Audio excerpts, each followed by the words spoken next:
name is Paola Mora. I'm 27 years old and I'm originally from Costa Rica. I moved to the United States in 2018 to pursue a degree in journalism. This is because writing and storytelling have always been one of my biggest passions, and I love having the opportunity to be someone's voice. During my time in college, I was heavily involved in my school newspaper. I started as a reporter, later became the news editor, and eventually served as the editor-in-chief for 2 years. I love the work. I love collaborating with others, managing stories, and helping share content that really matter to our community. After graduation, I decided to shift slightly from journalism into public relations, and that's where I've been for the past 4 years. I currently work in PR for a non-profit organization where I manage everything from press releases, social media, website, crisis communication, and event photography. What I've always loved, which is writing and storytelling, is still at the very heart of what I do. As I look to grow in my career, I wanted to expand my digital skills and strengthen my understanding of the broader communication landscape. That's what led me to pursue a master's in marketing and digital communication with Falmouth University. This program has helped me grow professionally in so many ways. I've especially enjoyed learning how to develop media plans and campaign pitches, because I love the research and creativity that goes into it. And while I've realized that I want to stay in the role of public relations and not go into marketing, the tools and insights I've gained through this course are going to continue shaping how I approach storytelling and audience engagement. Now, before I dive into the main section of this presentation, I want to give you a quick overview of what I'll be covering today. I'll be talking about how the world of digital marketing and communication is changing, and what we can expect to see in the next 5 years. I'll be focusing on 5 key themes.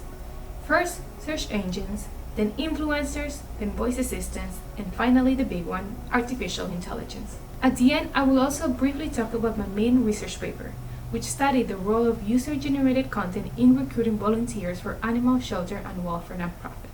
Let's get into it.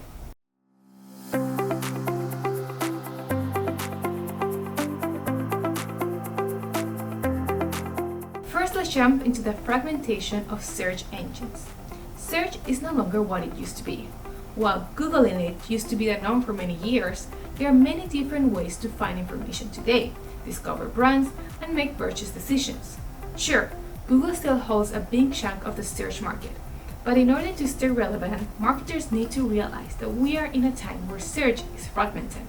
Instead of relying solely on search engines like Google, Bing, or Yahoo, users, especially younger ones, are searching across TikTok, Instagram, Reddit, YouTube, and even AI tools like ChatGPT. In fact, Mark Barin writes for Work that 44% of Google searches are branded, indicating that customers are turning to the platform when they're closer to making a purchase decision, after they've already done their initial research elsewhere. That means that companies can't rely on Google anymore. They need to adapt to a more diverse search landscape. What's driving this shift? First, that is social media. According to Sprout Social, and 93% of business leaders say social media data and insights are becoming their primary source of business intelligence. This is because social media platforms like TikTok and Instagram deliver personalized, community-driven, and highly visual content that feels real. Social media offers something traditional search engines can't: authenticity. And authenticity matters. Just look at TikTok. The platform has 1.5 billion users, and an estimated 64% of them say they've discovered new products on the platform. In fact, 2 in 5 Americans now use TikTok as a search engine for many things, from recipes and reviews to fashion and beauty tips. So, don't discredit social media as a simple form of entertainment. Many times, this is the first step for a purchase decision to be made. Now, second is AI, and we will discuss AI as its own point later on. But for now, we will talk about how AI is reshaping how we search and how we're found. Tools like Google's Gemini and OpenAI's ChatGPT don't just return results based on keywords.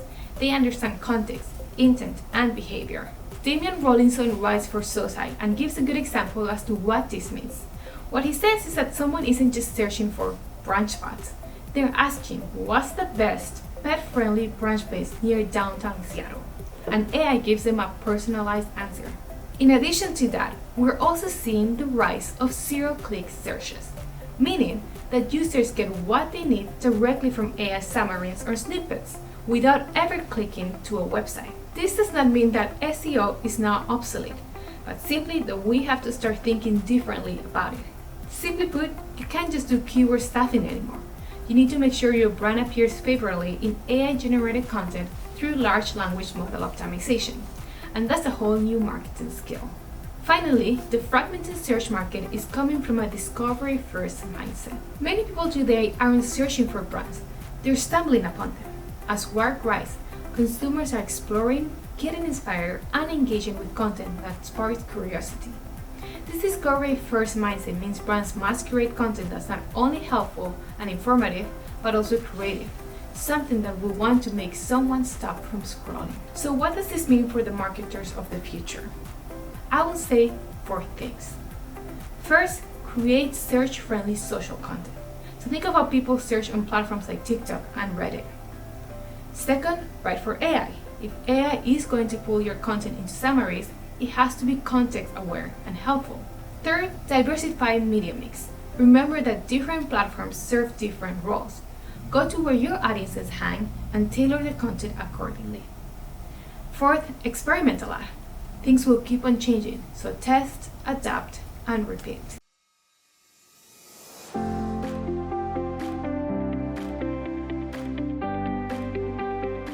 Alright, here's the next point that continues to bring change to the world of marketing. Influencers. Now, influencers aren't a new phenomenon.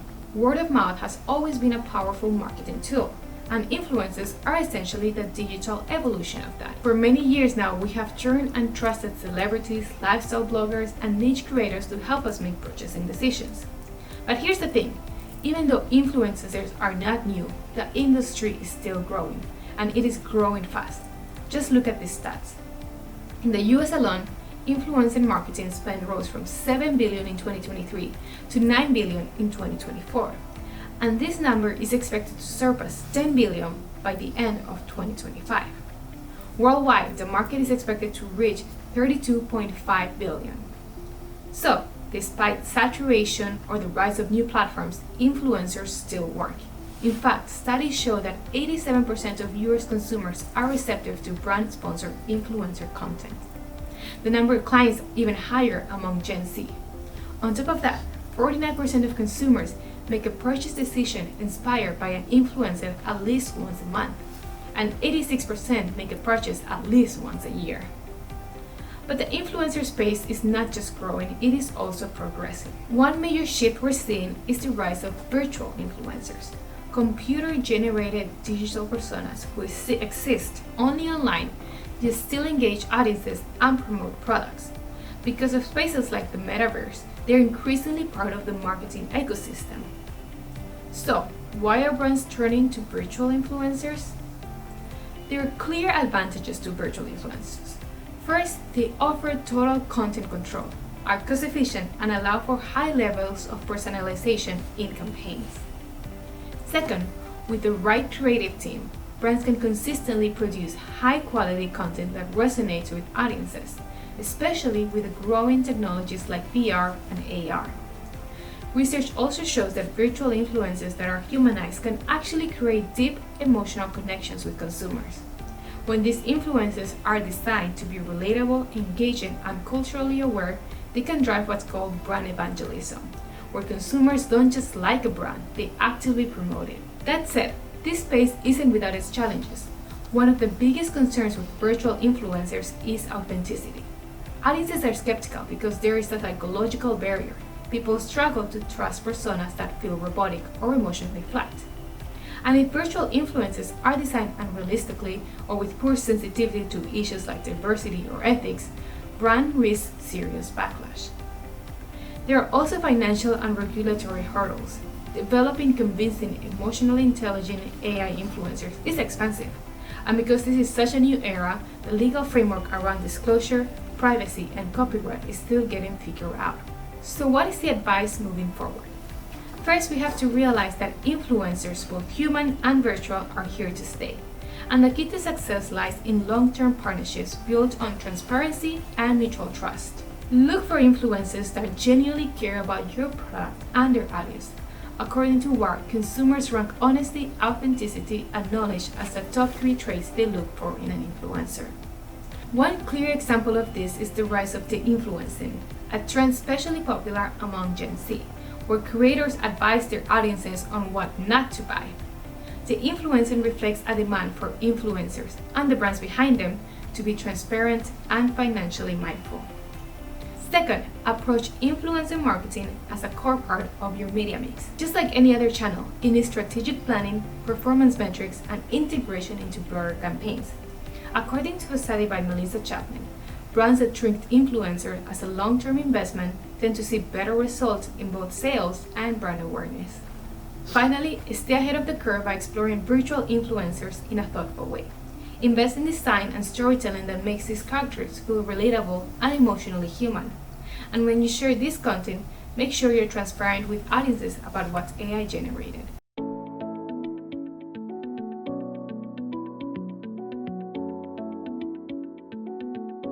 Okay, we've discussed search fragmentation and influencers. Now let's talk about voice technology. We've had voice technology for a few years now. Voice assistants have mostly lived in the background of our lives, setting timers, playing music, and answering simple questions. But this technology continues to grow and improve, and it has become one point that marketers should look to as they prepare for the future. Voice is becoming a central part of how people navigate their day, and increasingly how they make decisions. In the US, 149.8 million people are estimated to be using voice assistants, and that number is projected to hit 157 million by 2026. That's almost half of the population. And the interesting thing is that we're not just talking about smart speakers like Alexa or Google Home. 88% of voice assistance interactions actually happen on smartphones. This means this technology isn't just confined to homes or offices, it is everywhere, in the pocket of almost every individual, wherever they go. So what are people using voice technology for? Some of the most common tasks are practical things, like checking the weather, getting directions, or searching stores and services near me. But a significant and growing use is commerce. According to Statista, 12% of users already use voice to shop online. And that's part of a much larger trend, which we call conversational commerce. That includes messaging apps, chatbots, and yes, voice assistants. In 2021, this market was worth $41 billion globally. In 2025, it's projected to hit $290 billion. That's more than a 600% increase in just 4 years. There are two main things that are driving this growth: convenience and behavior shift. People don't want to scroll through endless websites or type on small screens anymore. They want to say, "Alexa, order paper towels," and be done. And brands are catching on. For example, Campbell's Kitchen partnered with Alexa to help users get dinner ideas. Ford integrated Alexa into its cars to let drivers control their smart homes while commuting. The New York Times created a 1-minute flash briefing version of their podcast, Daily Use, so users could stay informed with a single voice command. Over the last few years, companies have continuously adapted voice technology to their services because they know you have to meet people where they are. And increasingly, people are speaking. For marketers, that means two things. First, your content needs to be optimized for voice search. That's different from traditional SEO. Again, not that SEO isn't important anymore, but you can rely solely on it. People don't speak the way they type. Instead of saying best skincare products, they ask, what is the best moisturizer for my dry skin? The shift towards natural conversational language means we have to rethink how we structure content, whether that is product descriptions, blogs, or FAQs. In other words, your website needs to be hearable. Second, marketers should consider investing in audio marketing. As voice technology becomes more integrated into daily life and increasingly into the Internet of Things, consumers are seeking more personalized, seamless experiences across their connected devices. Voice is becoming the interface that ties everything together, so understand how it is playing a part in your customer journey.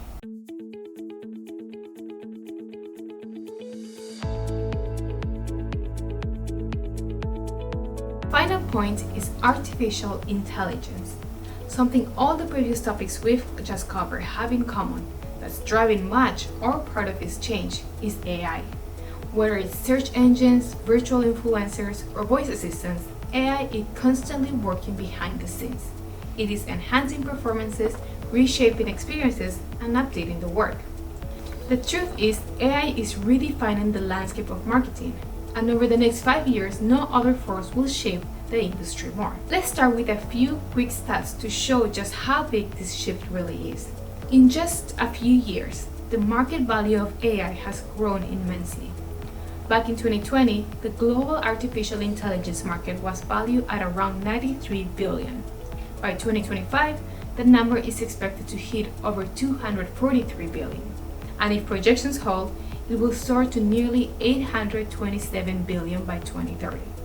That's a 789% increase in merely 10 years. A clear example of how successful this market is that nearly half of all the new unicorn births globally have been AI startups. One of the big reasons for this huge growth is generative AI.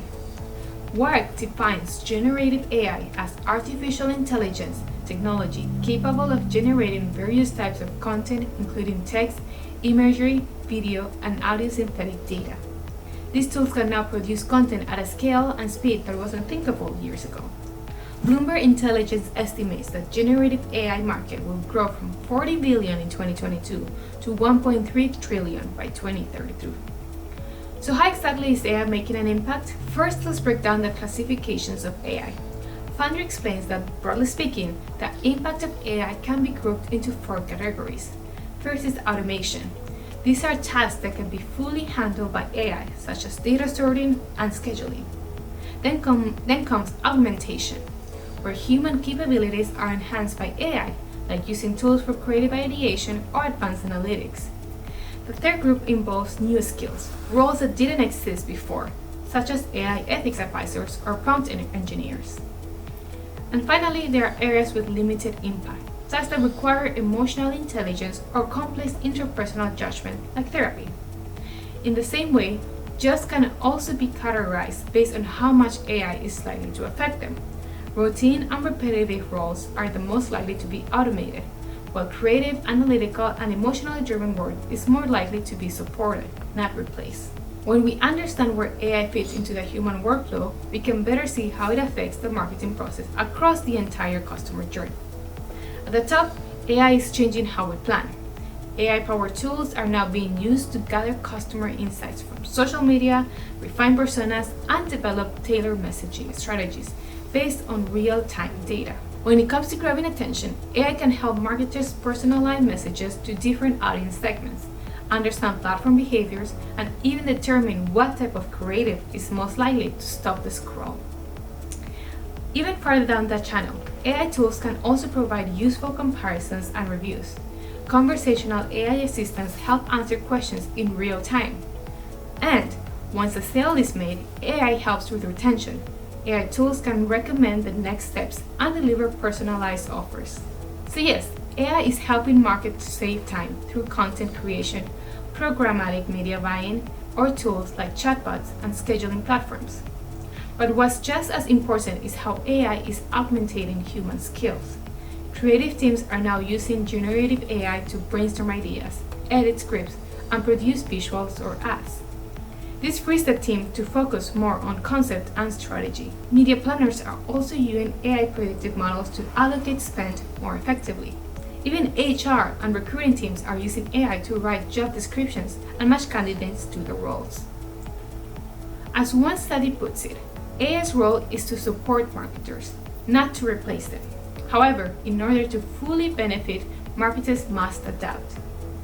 Now, as with any technology, there's still a lot to figure out, and several risks to keep in mind. Some of those are accuracy and brand consistency. AI can generate factually incorrect content or present something that looks polished but lacks real understanding. That can damage brand credibility. In addition, with multiple people using AI tools, there's a risk that brand voice gets diluted or misinterpreted. Privacy is also a serious concern. AI tools learn from prompts they're fed, which means that if someone enters sensitive information, like details about a product launch or a client's data, it could be absorbed into the model's training. And right now, there are very few safeguards in place to stop that from happening. When using AI, it is important to keep these ethical concerns in mind. Now, here's the interesting thing. Entire agency models are being reshaped by AI. Martin Sorrell, founder and executive chairman of S4 Capital, noted at Spikes Asia that the media planning and buying side of the industry, currently employing over 250,000 people, could face significant reduction as AI becomes more efficient. And yet, while 60% of companies are adopting AI to boost productivity, only 33% are actively reskilling their teams to keep up. That's an unsustainable gap. So as marketers prepare for the next 5 years, what should they do? I really like the recommendations that Gregory Grantzinski shares. He says that first, companies need to build an AI ethics playbook. That means defining how data is collected, who uses it, and for what purpose. Second, brands need to be transparent. If you're using AI to generate content, say so. Audiences want honesty about where and how automation is being used. Third, it is crucial to protect consumer data. Privacy should be a must, so marketers should make sure their systems are designed to safeguard sensitive information at every stage of the customer journey. Fourth, double check. Get someone to validate the integrity of AI outputs. Don't assume it's always accurate, but check for biases, errors, and inconsistency. Yes, AI is there to augment human work, which means there still needs to be a human touch. Finally, assign ownership. Companies need to assign someone on their team to be responsible for overseeing AI development. This means understanding how it works, how it changes, and what impact it's having across a brand and business sector. To sum it up, the future of marketing isn't AI versus humans, it's AI and humans. That partnership is what will shape the next 5 years.